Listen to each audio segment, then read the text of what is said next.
Ne kthehemi sërish në Fokus, shikues të nderuar këtu në televizionin rajonal 6+1 Vlora në këtë maraton të zgjedhjeve elektorale të 2025-s të 11 majit, ku është momenti përfundimtar, mund të themi, që kandidatët të dalin zyrtarisht, por edhe publikisht për të prezantuar edhe njëherë programet e tyre dhe alternativat, më pas do të jenë votuesit, ata që do të zgjedhin në 11 maj. Kam kënaqësinë që të rikthehet me mua në Fokus sot kandidatja e Partisë Demokratike dhe Aleancës për Shqipërinë Madhështore, zonja Alta Hazizi Haluci. Mirëmbrëma, mirë se erdhët sërish në Fokus. Mirëmbrëma Armal dhe mirë se u gjeta. Kënaqësi sërish që jam këtu përballë teje. Suksese dhe urime edhe për fushatën që keni zhvilluar deri më tani. Ju falenderoj shumë. Do doja të pyesja pak, sepse edhe për të sqaruar dhe opinionin publik, edhe në fletën e votimit, qytetarët në 11 maj do të gjejnë Altën me 2 mbiemra, Hazizi Haluci. Ne shpjegoni pak pse. Ermal, unë gjithandej përdor 2 mbiemra. Mbiemrin e babait tim, cilin jam krenare që e kam, Azizi, vajza e Abdul Azizit, dhe mbiemrin e bashortit tim Haluci, që jam në një linjë me bashortin dhe fëmijët e mi. Krenari që mbaj 2 mbiemra me pesh, njëri nga Vlora që është mbiemri që më përfaqësoj, dhe Haluci nga Tropoja që është mbiemri bashortit tim dhe pa diskutim i fëmijëve të mi. Vlorë, Tropoj, bukur kombinim. Jam bashkuar bashk dhe kanë nxjerr 3 çuna. Pra rezultat i mirë, kombinim i mirë. Kombinim i mirë, le të themi, deri në momentin që unë si e dëshiruar për një vajzë nuk arrita ta kisha, po kam 3 çuna të mrekullueshëm dhe jam krenare për ta. Si jeni njohur me bashortin nga Vlora në Tropoj? Bashorti im, ne kemi qenë shoq grupi në universitet, por ai nuk ka qenë i panjohur për Vlorën, sepse familja e tij ka qenë të internuar në kohë të Vlorës, edhe një pjesë të jetës së tij ai ka kaluar në Vlorë, në fshatrat e Vlorës. Ju kandidoni për deputete në zgjedhjet e 11 majit, ishim së bashku edhe në bisedën e parë këtu në studio, por sapo kishte nisur atëherë fushata. Edhe njerë për opinionin publik i cili do të votoj të dielën e kësaj jave. Kush është Alta Hazizi Haluci? Shpresoj dhe besoj që më njohin, por me krenari flas për veten time, për familjen time. Unë jam Alta Hazizi Haluci, kandidate për deputete e Partisë Demokratike. Jam vajzë Vlore, jam vajzë e Abdul Azizit, nga Vlora, nga Lagja Lirim, dhe mbes në Osmanajt e Mavrovës. Jam pedagoge, doktore shkencash, dhe antare Këshillit Bashkiak, patjetër nga Partia Demokratike. Jam në proces për titullin profesor asociuar, por këto kohë jam kushtuar më shumë politikës se sa pjesës akademike dhe nuk kam përfunduar këtë proces. Jam kryetare e Lidhjes Demokratike të Gruas dhe Vlorë, një titull, një pozicion që e kam mbajtur dhe e mbaj me shumë kënaqësi dhe ndihem krenare për të. Jam kryetare e Aleancës së Grave Këshilltare të Shqipërisë, antare e Këshillit Kombëtar dhe tashmë kandidate për deputete e Partisë Demokratike në listën e hapur. Listën e hapur, por dolët nga primaret apo jo? Pra kaluat të gjithë procesin që duhet kalonte sipas rregullores dhe statutit Partisë Demokratike një kandidat për të qenë këtu ku ju jeni sot. Absolutisht, i kalova me sukses primare dhe isha një nga 4 më të mirët të qarkut të Vlorës. E lumtur për këtë gjë apo për këtë? Absolutisht po, e lumtur si për rezultatin e primare, ashtu dhe për faktin që jam në listën e hapur, sepse po kaloj sprova të vërteta për të treguar dhe ata që nuk më njohin të më njohin më mirë dhe të ndihem e vlerësuar drejt për drejt nga vota e qytetarëve të qarkut Vlorë. Megjithatë një sprovë e vështirë apo jo? E vështirë për ata që duan të quajnë veten të vështirë. Kjo është një sprovë e cila kërkon pa diskutim punë, vullnet, ambicie dhe faktin që përpara njerëzve të jem e vërtet dhe Alta që ata kanë njohur. Në momentin që e pranova kandidimin, për mua çdo gjë ishte një shesh i lirë dhe më duket kur jam e vetme në këtë betejë. Nga Luci, si po ecën fushata juaj, që tashmë është drejt fundit në ditët e fundit të saj, e kënaqur edhe me mbështetjen që po ju japin qytetarët? Fushata ka vështirësitë e veta, por ka dhe kënaqësitë e veta. Fushata jep një lloj adrenaline që ti ndihesh në qendër, ti ndihesh e vlerësuar, Këllë fushate e një stili tjetër, me thënë të drejtën, nga 2021 është fushat më tepër derë më derë, takim në sy më sy, ku njerëzit të njohin nga afër, dëgjojnë problemet e tyre, u shpalos dhe programi në mënyrë më të mirë dhe dinjitoze, do flasim pak më vonë, që është një krenari më vetë, ekzistenca një programi kajtë përsosu që ka Partia Demokratike, por mbi të gjitha njerëzit duan të njohin. Tashmë nuk ka më vota të shkëputura, tashmë ka vota të njerëzve që e edhin me bindje të plot për atë që duan të drejtoj, për atë që duan të ngrënë zërin e tyre në kuvendin e Shqipërisë. Cilat kanë qenë problematikat që ju, zonja Luci, keni hasur tek qytetarët gjatë këtij rrugtimit të fushatës? Pra çfarë kanë kërkuar më shumë ata dhe që besojnë tek ju që nëse do të jeni në parlament pas 11 majit do të mund të zgjidhin? Ermal, unë si pjesë kam rajonin numër 1 të Vlorës, një nga lagjet më të vjetra të Vlorës, që përfshin Topanan, që përfshin Karabashin, një pjesë të Lirimit, në një zona ku unë kam jetuar, ku ime më ka punuar, dhe kam edhe zonat e fshatrave të Grykës së Lumit, kryesisht Mavrova, Kota dhe fshatrat e Rrethë Qark, ku unë jam mbes dhe ndjep krenare për këtë pjesë. Vështirësi sa të duash, problemet e njerëzve sa të duash. Mbi të gjitha, mua po i njoh jo vetëm terrenin, po i njoh hallet e njerëzve më afër dhe po i prek ato. Po i prek vështirësitë e tyre, po prek ekonominë e tyre të jetë ulur, matje, po thënë dhe një rast që ka qenë gati i pabesueshëm në lagjen Lonç të Vlorës, një grua zonjë në kuptimin e vërtetë të fjalës, luftarake për të mbijetuar, ka 10 vjet pa drita, sepse nuk ka mundur t'i paguaj ato dhe jeton në errësirë të plotë.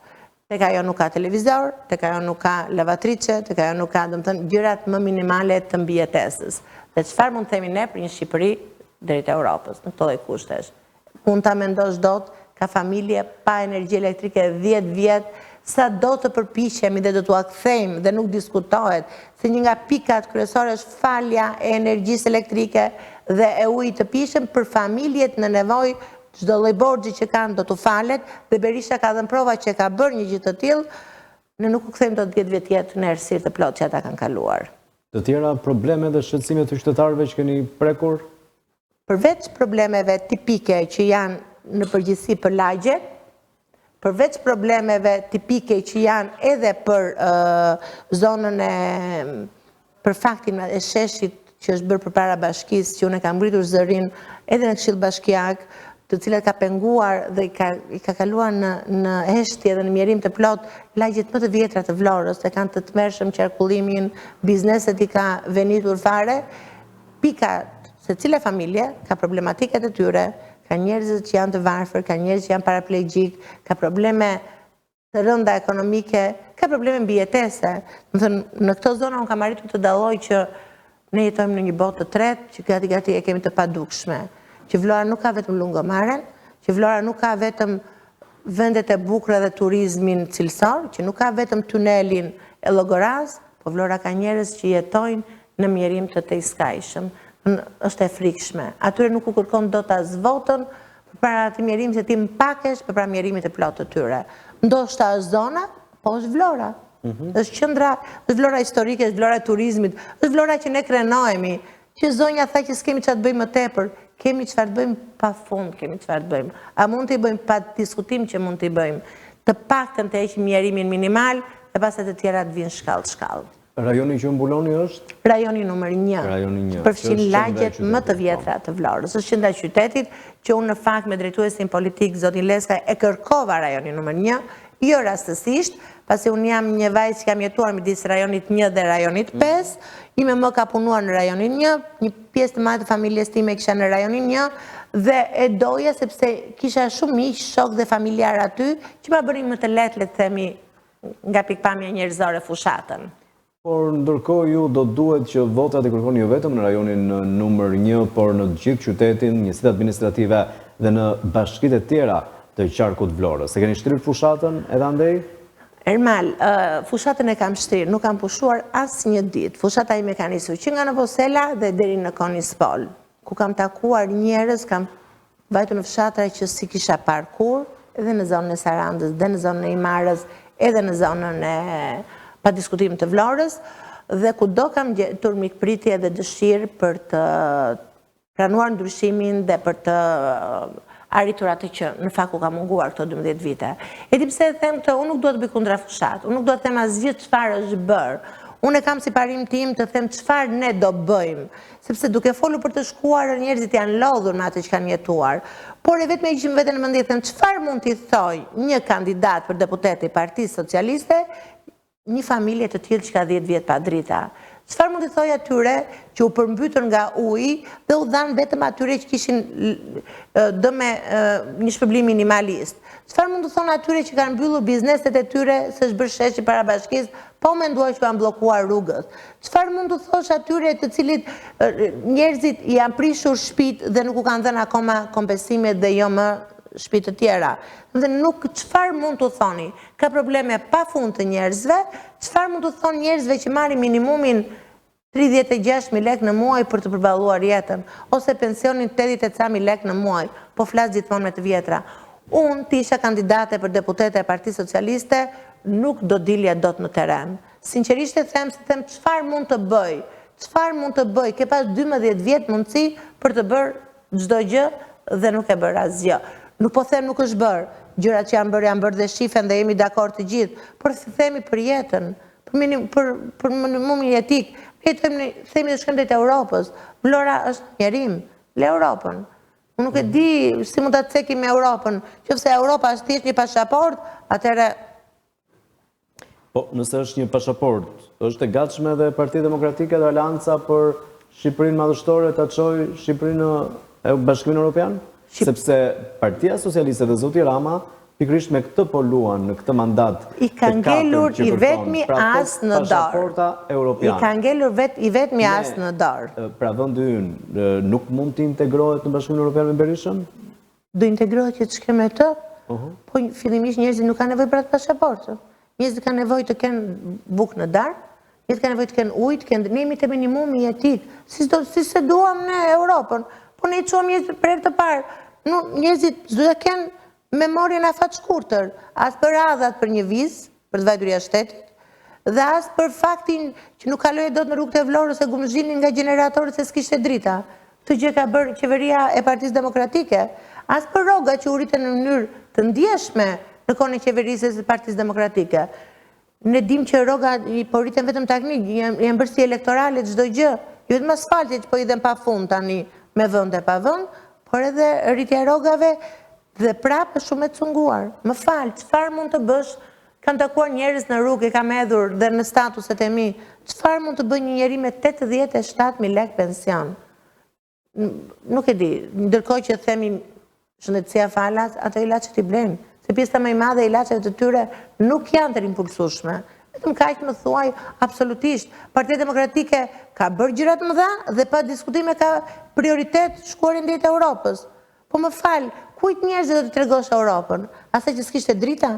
Asaj që ka pensionin 80.000 lekë? Apo asaj që i vën në gjumë fëmijët pa ngrënë darkë? Dhe këtu ndodh një kontradikt shumë e madhe. Nuk diskutohet ne e duam, kush nuk e do Europën. Dhe që në vitin 1992 e duam Shqipërinë drejt Europës, ka qenë nga parollat kryesore të Partisë Demokratike. Dhe Partia Demokratike është ajo që ka hapur për herë të parë Europën. Dhe është nga qëllimet.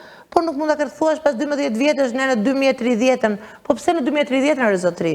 Se edhe nëse e masim në mënyrë aritmetike, jemi 2025 në 2029 mbaron. Do ta kërkosh më mbrapa. Kam thënë 2030, ndoshta 4 vjetësh edhe nëse për aritmetike. Por nëse njerëzit e pranojnë dhe vazhdojnë të votojnë, pastaj them janë pjesë e asaj që duan që ky vend të zhbëhet. Nuk e di mal sa ke parë për lokale të ndryshme, njerëz që vinë ne po na ikin bitan, dhe nuk jam kundra lëvizjes, po ne po na ikin fëmijët tanë, dhe po vinë kinez, po vinë njerëz indian, mirë se të vinë, po jo të na ikin fëmijët tanë. Këtë gjë mund t'i bënin ata. Kjo tregon që neve, domethënë gati shpopullimi për mua është plaga më e madhe që dhe më e dukshme e kësaj keqeverisje. Ne mendoni ju që Partia Demokratike dhe Alanca për Shqipërinë madhështore do të thotë stop shpopullimit kësaj keqeverisje? Partia Demokratike dhe Alanca për Shqipërinë madhështore në programin e saj që ka një krenari dhe ne duhet të krenohemi me këtë program, i kanë në prioritet të rinjt, ka prioritet shkollimin e tyre, punësimin e tyre, bizneset e reja, për zero tax për 5 vitet e para, dhe mbi të gjitha edhe strehimin sidomos të çifteve të reja. Pa diskutim, pastaj në detaje është edhe për fëmijët, për shpenzimet e fëmijëve, detaje është edhe rroga minimale 500 euro, edhe pensioni minimal 200 euro, edhe ndihmat ekonomike nuk mund të është minimal, kur the minimal është minimumi jetik, minimumi i jetesës, që është në kufit më minimal që mund të jetë i tillë, nuk diskutohet një pension që është më shumë se 200 do të rritet pa diskutim 20% dhe kjo vetëm në 100 ditët e para. Pa diskutim pastaj është dhe paketa e ndihmësurisë, që është për familjet me standard shumë të ulët jetese, është ulja e borxheve ose detyrimeve të pagesës së ujit dhe të dritave, dhe mbi të gjitha, që mua më duket më e rëndësishmja se të gjitha, është ulja e çmimit të naftës. Është gati 40% ulja e çmimit të naftës, që do sjell, se mund të thoj dikush, unë nuk kam makinë dhe nuk më intereson. Por rritja e çmimit të naftës, që është një nga çmimet më të larta, jo vetëm në rajon, por dhe më tepër, sjell dhe rritjen e çmimit në të gjitha produktet e shportës. Ulje e çmimit të naftës, do se dhe ulje e produktet e shportës, do ketë duk leku, thuhet në gjuhën popullore. Tashmë inflacioni ka rritur kulmin dhe mënyra e jetesës, do të thënë njerëzit kanë arritur vetëm punojnë për të ushqyer dhe absolutisht asnjë gjë tjetër. Flasim pak për pikat e tjera të programit? Absolutisht, është një nga krenari që mund të flasim, jo vetëm për bujqësinë, këtu kemi prodhimet Made in Albania, dhe unë e them me krenari që ne kemi prodhime shumë të rëndësishme dhe kemi dyfishimin e buxhetit për bujqësinë, nga 1.7 në 3.5%, subvencionet e drejt për drejta pa burokraci, tatim i drejt për drejt, barazojnë të vëshë në shitje me atë në blerje, 20 milion rënj ulli mbështetje për çdo rënj ulli, për çdo bagti të bler ka mbështetje dhe subvencione, dhe 71% të mbulimi primit të sigurimit për fermerët. Made in Albania ka një lloj përparësie absolute. Mos harrojmë që çdo njeri që vjen në Shqipëri, pa diskutim, gjëja e parë që intereson është edhe produktet shqiptare të shijojnë. Nëse vin këtu, ai pëlqen vajin e ullirit, nëse vin këtu, pëlqen mishin, pëlqen zarzavaten, nëse ato janë vërtet prodhim shqiptar që ne vazhdojmë i dërgojmë akoma në Itali një pjesë të tyre, sepse djathin ton dhe çdo gjë që prodhohet pikërisht në Shqipëri. Një nga pikat tjetra pastaj janë 100 ditë që i parë, që duhet të kenë parasysh minimumi jetik 200 euro për çdo shqiptar. Dhe duhet të kenë parasysh njerëzit që dhe t'u sqarojmë qartazi. Unë ua kam thënë të gjithë atyre që kam takuar, kur thuhet 200 është minimumi jetik, ai që ka pensionin 200 do të rritet pa diskutim 20%, dhe kjo do ndodhi vetëm 100 ditëshin e parë. Pikë tjetër që duhet, çdo pensionist qytetar me minimum jetik apo me rrogë minimale 500 euro, nëse ka rrogën e tij, do të paraqit me kartën e konsumatorit, që do të përfitoj kthimin e TVSH-ve që paguan për blerjen e ushqimit, bazë të energjisë elektrike, ujit dhe ilaçeve, duke përfituar 450 euro në vit dhe me atë mund të shpenzojnë gjitha këto. Do të ulet çmimi i energjisë elektrike, 7 lekë për kilovator, çmimi i naftës, e thash 35 deri në 40%. Të gjitha gjobat do të falen. Për të mos folur pastaj për reformën e arsimit, që kemi dyfishimin e buxhetit nga 2.5% në 5% vetëm për arsimin. Do rishikohet reforma në arsim. Është pjesa që unë e them me krenari, do t'i kushtohet shumë rëndësi arsimit. Universitetet do kenë liri absolute dhe nuk do kenë survejimin nga shteti. Unë jam e para që them dhe pse jam pjesë e politikës, universiteti duhet të shkëputur totalisht nga politika. Duhet ishet mesatarja që është një nga ngërçet kryesore që vendos, sepse njeriu në moshë të ndryshme, sidomos në adoleshentë, ndoshta nuk e mendon sa e rëndësishme është jeta për të, por shkollimi është shumë i rëndësishëm për të. Ai do bëhet një qytetar shumë i mirë, do bëhet një baba shumë i mirë, do bëhet një bashkëshort shumë i mirë dhe do ta vlerësoj shkollimin e fëmijëve të tij. Një kom në errësirë është një kombë pa shpresë në të ardhmen. Shkollimi është me gjithë shka dhe unë fakti që do investojnë dhe do paguajnë të gjitha shpenzimet, të gjitha botimet që bëjnë profesoratët për të vazhduar titujt e tyre shkencor dhe detyrim i punës së tyre, janë të gjitha të rimpulsueshme nga shteti. Dhe mbi të gjitha, që është shumë e rëndësishme, besimi që në këtë vend jetohet, duhet të rritet pa diskutim që këta të rinj mos largohen, që auditorët mos jenë bosh, që shkolla pa fund po mbyllen, që në fshatra shikon njerëz, shumë pak njerëz, që rrugëve të qytetit më shumë shikon turistë sa banor të këtij vendi. Ne kemi krenari turistët, por të lutem. Ne duhet të kemi njerëzit tanë, ne duhet të kemi fëmijët tanë që janë larguar. Ka nëna që i takon me lot në sy, që jetojnë vetëm pa fëmijët e tyre, sepse janë detyruar të largohen. Shkollojnë dhe vënë në Gjermani, se ajo po mbledh truri, sepse është një vend i zhvilluar dhe mbledh trurin dhe njerëzit e rinj për fuqi punëtore. Një vend i zhvilluar, ne po shkojmë drejt plakës. Kemi qenë nga vendet me standard, domethënë më të reja në Europë, tani po shkojmë drejt plakës. Si mundi mbajmë të rinj këtu, pra me këtë program që u thatë? Me këtë program që ne tham, me sigurimin shikoj, të sigurosh banes është shumë e rëndësishme. Në këto kushte, Ermal, e mendon do të mund të blesh dot një apartament në Vlorë me 2 rroga që mund të jenë të rinjt? Jo. Do ketë pa diskutim marrje të kredive me 0 interes për çiftet e reja. Dhe është shumë e rëndësishme kjo. Është shumë e rëndësishme.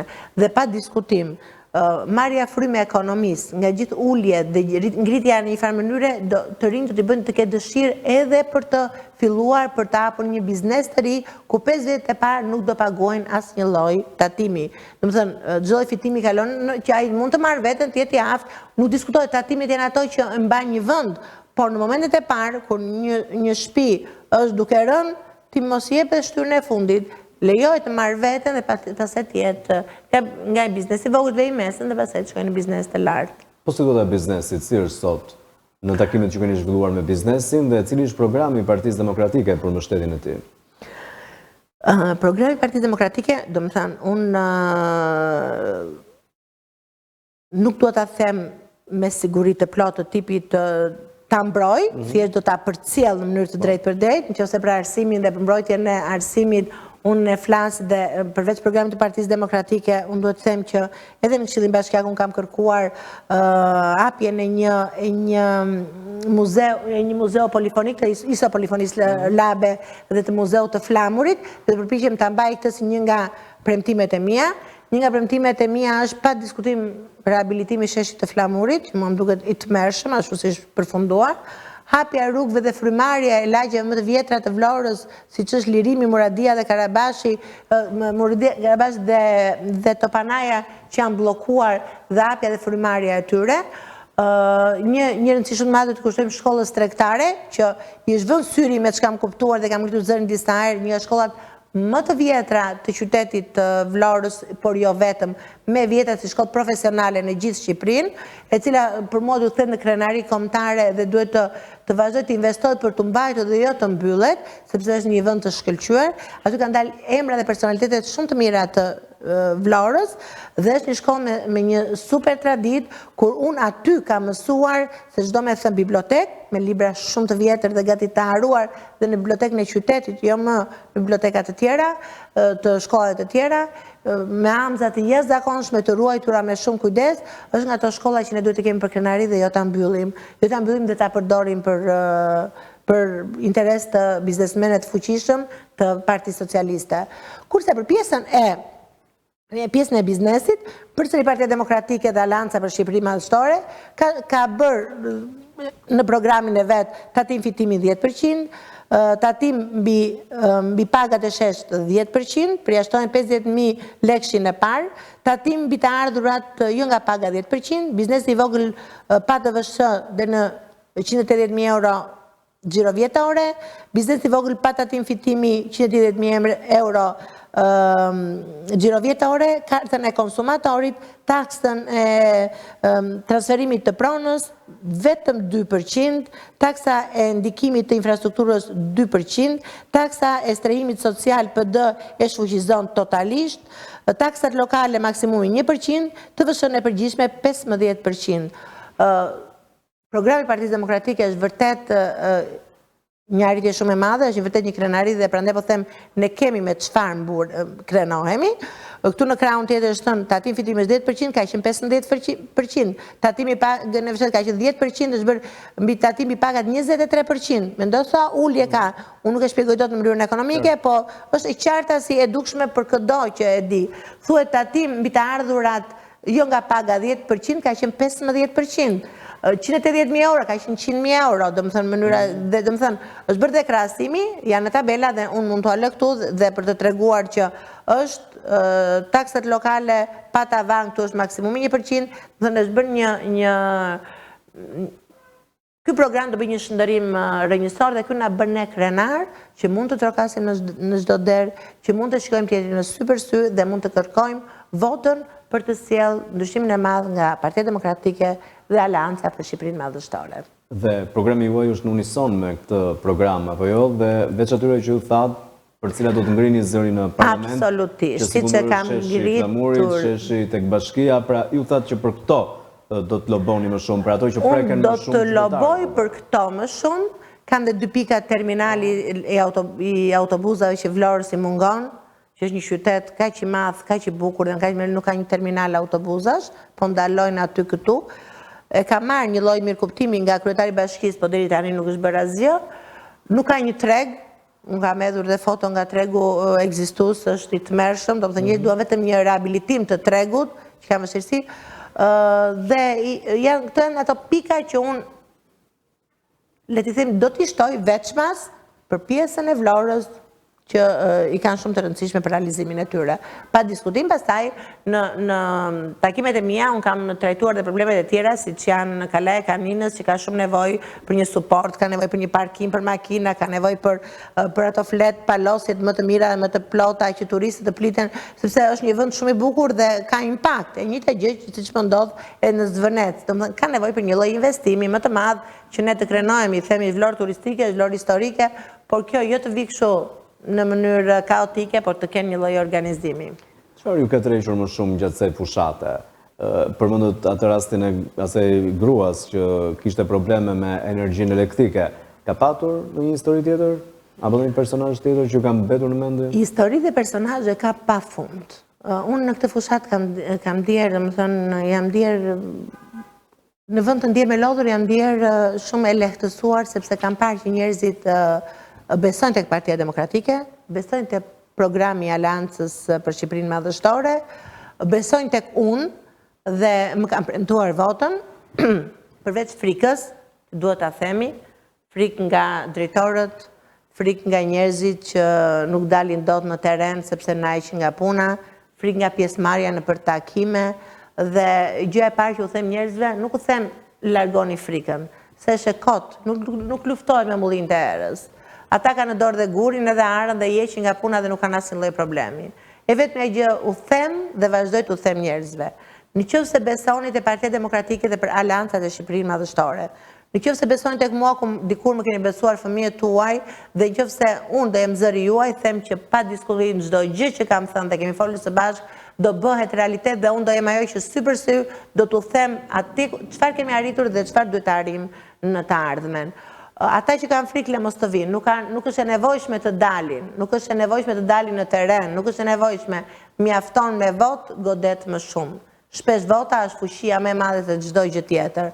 Vota tregon se sa njerëzit e vendosin në fund të fundit fjalën e tyre, sa vendosin atë që duan dhe atë që për fëmijët e tyre, për familjet e tyre, mbi të gjitha për veten e tyre, për Shqipërinë e tyre, që gati po përjeton dram shumë më të rëndë. Më duket shumë e rëndë se periudha e diktaturës ndonjëherë, se të paktën njerëzit ishin futur atë guaskën e tyre, po tani dinë dhe më shumë, kanë parë dhe më shumë, largohen dhe indiferentizmi më dhëm, sepse duket sikur është gati e pamundur.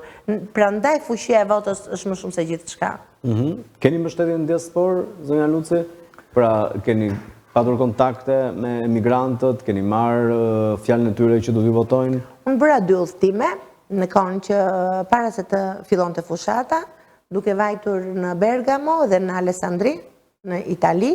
Pa diskutim, pjesa më e madhe ishin familjarë të mi, që më të roqë dhe më mblodhën dhe u takua me njerëz. Nuk e ke ide sa krenar janë që do votojnë. Mbi të gjitha, faktisht diaspora voton është shumë e rëndësishme. Që diaspora voton është ata ndihen që janë qytetarë shqiptarë, se këshin harruar, i këshim harruar që janë qytetarë shqiptarë. Është e rëndësishme dhe unë kam dirë personalisht, vetëm mbështetjen e tyre, se pjesa më e madhe e tyre kanë qenë njerëzit e mi dhe që besojnë tek mua kanë besuar dhe do ta hedhin votën, por më shumë shpresoj dhe besoj se njerëzit do më votojnë për atë që jam, për atë që u them dhe për atë që Partia Demokratike do të falë, pa diskutim në momentet të caktuara nëpërmjet meje dhe nëpërmjet programit të saj. Partia Demokratike ka paraqitur disa denoncime në prokurori së fundmi. Besoni tek organet e drejtësisë, te SPAK-u, te prokuroria, të cilat do të hetojnë krime zgjedhore? SPAK-u është problemi madh, duhet diskutuar dhe fakti se sa i drejtë është dhe deri ku qëndron pavarësia e tij, po këto do t'ja lëm kohës, do t'ja lëm në rrjedhë të lirë kohës. Ne kemi bërë disa denoncime, se ne vazhdojmë besojmë që drejtësia duhet të funksionojë, ne vazhdojmë besojmë që në organet e drejtësisë ka njerëz që janë të drejtë dhe që gjykojnë drejt, ka njerëz që nuk shiten dhe nuk e shesin lëkurin e tyre as nga frika dhe as nga presioni. Pra ata janë aty se për postë të tjerëve pastaj që janë për pa diskutim veglat të qeverisjes Rama. Ne kemi bërë disa denoncime, jo vetëm për asfalt elektorale, gjëra të tjera, po ka shumë probleme edhe me listat, që është bërë një diskutim shumë i madh, çoroditje të votuesve. Dhe kjo vjen si rrjedhoj e një përpjekje të tyre të fundit, të gramave të fundit, për të thënë që një pjesë e familjes është këtu, një pjesë e familjes në një qendër tjetër, një pjesë janë të moshuar, nuk kanë mundësi që ata të rrishen. Duhet ta dinë drejt. Qytetarët vlonjat, qytetarët e qarkut të Vlorës, qytetarët shqiptar e kanë ndarë mendjen. Kësaj radhe do dalin më shumë se kur në votime, dhe dalja në votime është frika më e madhe për ta. Sepse sa më i madh jetë numri i votuesve, aq më shumë njerëz tregojnë verdiktin dhe aq më shumë njerëz votojnë për Partinë Demokratike. Sepse votuesit e Partisë Socialiste janë në rresht të nderuar, në orën 9:30 mbarojnë votimin dhe pastaj ata presin që ka mundësi të mbyllet aty votimi. Ne do të bëjmë të pamundurën që jo vetëm qytetarët vlonjat, por dhe ata që janë në diasporë dhe e kanë pasur të pamundur regjistrimin, herë për mungesë informacioni, herë për faktin e neglizhencës së tyre, ne do të bëjmë thirrje të vinë se është koha e fundit. Më duket sigurisht kjo data 11 maj për jetë a vdekje, nuk duhet kur që 11 maj të kthej përsëri në pushtetin e Ramës, do jetë fatkeqësia më e madhe kombëtare. Unë besoj që nuk do ndodh, por gjithsesi u bëj thirrje të gjithëve, thirrni familjarët tuaj, fëmijët tuaj dhe votoni. Votoni në datën 11 maj, sepse vota juaj vlen dhe është shumë e rëndësishme. Është gati opozita të vinë në pushtet? Pas 12 vitesh? Absolutisht po. Opozita është gati, opozita ka një super program dhe unë nuk mund të vi pyetje, po thjesht po o them, më thuaj pak cili është programi Partisë Socialiste. Do vazhdoj akoma me timonin, me tepsin edhe me këngët tallava, apo do ketë një program? Njerëzit tashmë ja bërë koshien dhe janë bërë të zgjuar. Njerëzit e dinë që pa një program nuk mund të ecet përpara. Do kthehesh mbrapa. Nuk mendohet vetëm për tunelin për oligarkët, por mendohet për gjërat e njerëzve të thjeshtë, e njerëzve që duan këtë vend, që kanë dhënë kontribute për këtë vend. Më pëlqeu më shumë se çdo gjë tjetër, sepse ne programin e kemi dhënë, e kemi anoncuar në çdo vend, e kemi lexuar, e kemi pasuruar edhe nëpërmjet kandidatëve për deputetë të Partisë Demokratike në një takim relativisht të madh. Kjo kur Sali Berisha dha premtimin që dhe të përndjekurve politik dhe problemeve të pronave në 4 vjeçarin e parë të qeverisjes së tij, ai do të jap pa diskutim drejtimin dhe do të mbyll të gjitha problematikat që shpesh kanë qenë jo të vogla dhe do të jap drejtim. Dhe është një premtim që u jepet pa diskutim ish pronarëve, ish të burgosurve politik nga lideri historik i Partisë Demokratike, profesor Dr. Sali Berisha. Nëse do t'jeni në parlament pas 11 majit, do të qëndroni në Vlorë, do të vazhdoni të jetoni në Vlorë, apo? Unë kam dhënë shembull që e dua Vlorën dhe nuk e lë për asnjë arsye në botë. Unë jo vetëm se jam vajzë vlonjate, por unë e dua Vlorën për 1001 arsye të tjera, për njerëzit që ka, edhe me karakteret pak të vështira, e dua Vlorën për natyrën, e dua Vlorën për unë po rrit fëmijët në Vlorë, unë po i shkolloj në Vlorë, e dua në Vlorën për ushqimin e shijshëm që ka, e dua Vlorën dhe për Llogoran, por edhe për detin, dhe unë në Vlorë ndihem në shtëpinë time. Vlora është shtëpia ime dhe absolutisht nuk kam në plan të largohem dhe ta lë Vlorën për asnjë lloj arsye. Unë edhe në parlament do vazhdoj të jem prezent në takime me njerëzit, jo vetëm të rajonit 1, por të gjithë qarkut të Vlorës. Në fakt keni qenë shumë aktive në mandatin tuaj si këshilltare bashkiake. Do të vazhdoni të jeni e tillë dhe në sallën e kuvendit nëse do ta merrni mandatin? Absolutisht po. Unë jam aktive se e kam me pasion politikën, e dua politikën, besoj tek Partia Demokratike, të cilën jam antarësuar dhe kam qenë pjesë e saj që në vitin 1992, por pa diskutim, njerëzit duhet të zgjedhin deputetët në Kuvendin e Shqipërisë që të kenë pasur kontribute, që të njohin qytetin e tyre, që të kanë treguar kush janë në pjesën profesionale të tyre, në atë politike, unë si pjesë e Këshillit Bashkiak, dhe patjetër do jem zëri i Vlorës time dhe i vlonjatëve të mi në mënyrë të pa diskutuar. Keni një që ju frymëzon në politikë?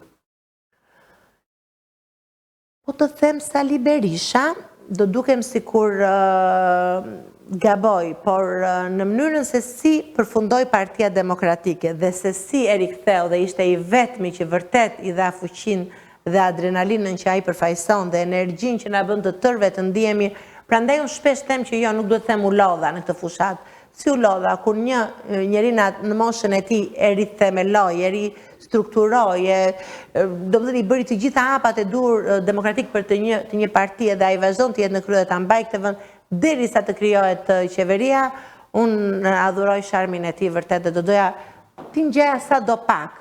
A ka bërë gabime Dr. Berisha, pa diskutim që ka bërë gabime, por fakti që i ka pranuar të gjitha dhe premtimet e mbajtura, e thënë ai ka bërë premtimet e mbajtura, unë e vlerësoja zakonisht për këtë.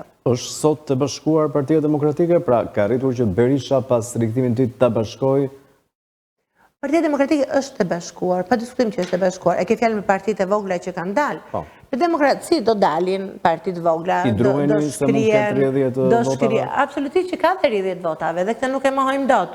Por historia ka treguar që bazën e politikës në një vend, jo vetëm si Shqipëria, por edhe si Amerika, e mbajnë dy partitë e mëdha, e majta dhe e djathta. Këto partitë e tjera janë parti që tentojnë, shpesh janë zhdukur, shpesh janë kanë kaluar nga një kryetar në tjetër në mënyrë shumë vulgare, le të themi, ndërrimi kryetarëve, aty nuk njihet e drejta e votës etj etj. Megjithatë është e drejtë e demokracisë, kështu që nuk themi dot asgjë se cili ka të drejtë të krijojë partinë e tij, mbështetësit e tij dhe pa u eci. Sa po ju mbështet familja në këtë rrugtim të ri që keni nisur? Ermal, unë jam futur në këtë fushat me dhimbjen e humbjes së babait tim. Por Tyroni ju. Ai do donte shumë që unë të bëja këto që po bëj. Do donte shumë të ishte në krahun tim, së bashku me tim e më. Im shoq më ka mbështetur në mënyrën më të mirë të mundshme. Jam shumë borxhlie e familjes, që në pjesën e ushqimit, në pjesën e qëndrimit me ta, por djemtë e mi, bashkëshorti im, madje dhe djali im i vogël Joriku, më suportojnë dhe më mbështesin fuqishëm në këtë fushat. E duan mamin e tyre të shohin aty ku i takon dhe besojnë tek unë, besojnë shumë dhe i kam suport maksimal. Zënja Luci, përshkojmë drejt fundit të kësaj bisede, cili është mesazhi që i drejtoni qytetarëve, pse duhet votojnë Partinë Demokratike, Aleancën për Shqipërinë Madhështore dhe emrin tuaj në 11 maj? U falenderoj edhe një herë shumë për ftesën, për hapësirën që më la të flisja dhe u them gjithë qytetarëve vlonjat, Selenicës, të Imarës, të Konispolit, Sarandës. Ju lutem, votoni në 11 maj. Tregoni sa të rëndësishëm jeni ju për këtë vend. Bëni minimumin që mund të bëjë një qytetar europian të hedhë votën, sepse kjo është shumë e rëndësishme. Ju lutem, besoni tek Partia Demokratike dhe Alanca për Shqipërinë Madhështore, ku fjala e dhënë është fjala e mbajtur. Lexoni edhe një herë programin e Partisë Demokratike, shikoni rreth i qartë problemet që keni pasur këto 12 vjet dhe çfarë nuk është realizuar, dhe shikoni me dinjitet të ardhmen tuaj dhe të fëmijëve tuaj. Unë jam Alta Azizia Luci, kjo vajzë vlonjate, që ka dhënë kontribute në arsim për 28 vite, ka shumë vite që jem kontribute edhe në politikë, e kam gjetur përkrahje dhe mbështetjen tuaj dhe shpresoj shumë që në 11 maj unë fal jush dhe votave tuaj të jem deputetja e 5, që pa diskutim është e sigurt, në listën e Partisë Demokratike për Parlamentin Shqiptar. Ju falenderit. Falenderit që ishit me mua sot në Fokus dhe suksese në garën e 11 majit. Falenderit juve për ftesën dhe suksese në këtë rrugë të vështirë për dritaren e njohjes me programet, me të mira dhe problematikat e qytetit të Vlorës dhe mëtej nga 6+1 Vlora. Falenderit shumë. Shikues të nderuar, ishim në Fokus me kandidaten e Partisë Demokratike dhe Aleancës për Shqipërinë Madhështore për deputete në qarkun e Vlorës, Alta Azizia Luci. Falenderit që na ndoqët.